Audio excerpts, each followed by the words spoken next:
ధరకు ఎందుకు కొన్నారు? 2014 నుంచి జరిగిన అగ్రిమెంట్లపై రిపోర్ట్ ఇవ్వండి. అధికారులకు సీఎం రేవంత్ రెడ్డి ఆదేశం. ఇకపై ఓపెన్ మార్కెట్ లో తక్కువ ధరకే కొనాలి. విద్యుత్పై సమగ్ర విధానం రూపొందించండి. రైతులకు 24 గంటల కరెంట్ అందించండి. గృహజ్యోతికి ప్రణాళికలు రూపొందించాలని ఆదేశం. విద్యుత్ శాఖపై సీఎం సుదీర్ఘ సమీక్ష. రాష్ట్ర ఆవిర్భావం తర్వాత 2014 నుంచి ఇప్పటి వరకు విద్యుత్ ఉత్పత్తి కంపెనీలతో రాష్ట్ర ప్రభుత్వం పంపిణీ సంస్థలు కుదుర్చుకున్న అన్ని రకాల విద్యుత్ కొనుగోలు ఒప్పందాలపై సమగ్ర అధ్యయనం జరిపి నివేదిక సమర్పించాలని అధికారులను సీఎం రేవంత్ రెడ్డి ఆదేశించారు. విద్యుత్ ఒప్పందాల్లోని నిబంధనలు, రాష్ట్ర విద్యుత్ నియంత్రణ మండలి ఈఆర్సీ నుంచి పొందిన అనుమతులు, ఒప్పందాల ద్వారా కొనుగోలు చేస్తున్న విద్యుత్ ధరల వంటి అంశాలన్నీ నివేదికలో ఉండాలని ఆయన స్పష్టం చేశారు. గతంలో కేసీఆర్ ఏం చేసిండు? బహిరంగ మార్కెట్ లో తక్కువ ధరకు విద్యుత్ దొరుకుతుంటే దాన్ని పక్కకు పెట్టి ఎక్కువ ధరకు విద్యుత్ కొనుక్కొచ్చిండు. ఎక్కువ ధరకు ఎందుకు కొనుక్కొచ్చిండు? ఇప్పుడు అంగట్లో టమాటాలు 5 రూపాయలకే కిలో దొరుకుతుంటే 15 రూపాయల కిలో ఇవ్వడానికి కొంటాడా? సేమ్ క్వాలిటీ, ఆ తోటలో బండినే, ఆ చెట్లకు బండినే. 5 రూపాయల కిలో టమాటా దొరుకుతా ఉంటే 15 రూపాయలు పెట్టి ఎందుకు కొన్నాడు కేసీఆర్ అంటే, ఈ 15 రూపాయలలో 10 రూపాయలు కేసీఆర్ జేవులకు అన్నట్టు. ఇగో ఈ రకంగా విద్యుత్ కొనుగోలులో అనేక అవకతవకలకు పాల్పడ్డాడు. విద్యుత్ సంస్థలను దాదాపు 81,000 కోట్ల నష్టాల్లోకి తీసుకుపోయాడు కల్వకుంట్ల చంద్రశేఖర్ రావు.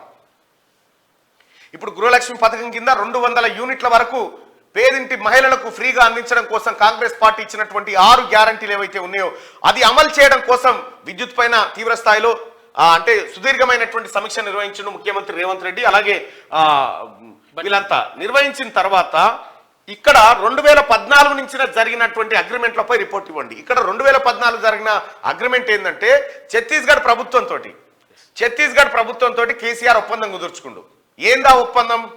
ఏందంటే, మీ ఛత్తీస్గఢ్ నుంచి నేను 1000 మెగావాట్లు కొనుక్కుంటా, నాకు సరఫరా చేయండి అని చెప్పాడు. సరే ఓకే అన్నారు. ఆ అగ్రిమెంట్ కూడా ఎంత లోపభూయిష్టమైందంటే, నేను 1000 మెగావాట్లు కూడా రెడీగా పెడుతున్నా, నువ్వు నెలకు వాడుకోకపో, ఈ 1000కి మాత్రం పైసలు కట్టాలి. నేను పైసలు ఒప్పుకున్నాడు. ఒప్పుకొని సంతకాలు చేసిండు. అవసరం లేకుండా మనం వాస్తవానికి ఆ 1000 మెగావాట్లు పూర్తి స్థాయిలో ఎప్పుడు వాడినాయి అంటే, అప్పుడు మనకి ఏమైందంటే 15 రూపాయల టమాటా కాదు 50 రూపాయల కిలో దొరికింది అన్నట్టు. ఇటు విద్యుత్ వాడకపోవడం, మీదికని పైసలు చెల్లించడం. ఈ రకమైనటువంటి దుర్మార్గమైన అగ్రిమెంట్లను కేసీఆర్ చేసుకున్నాడు.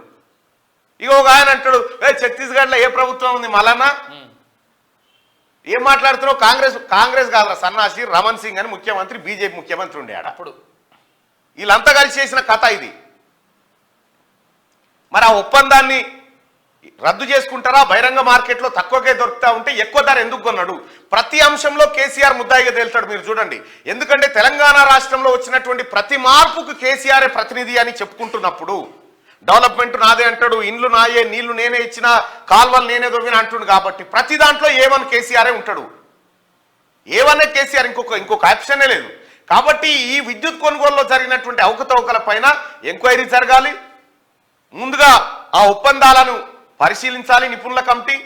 నిజంగా అందులో వాస్తవంగా దోపిడీ జరిగిందని తేలితే వాళ్ళని ఖచ్చితంగా శిక్షించాలి. ఇవాళ కరెంటు విషయంలో తెలంగాణ రాష్ట్రం 24 గంటల కరెంట్ ఇస్తున్నా, 24 గంటల కరెంట్ ఇస్తున్నా, ఎన్ని మాటలు చెప్పారు. 24 గంటల కరెంటు 24 గంటల కరెంటు కెమెరాలో చూపియా కానీ టీఆర్ఎస్ పార్టీ నాయకుడు 24 గంటల కరెంట్ ఇచ్చినారే, 10 గంటలే ఇచ్చారు.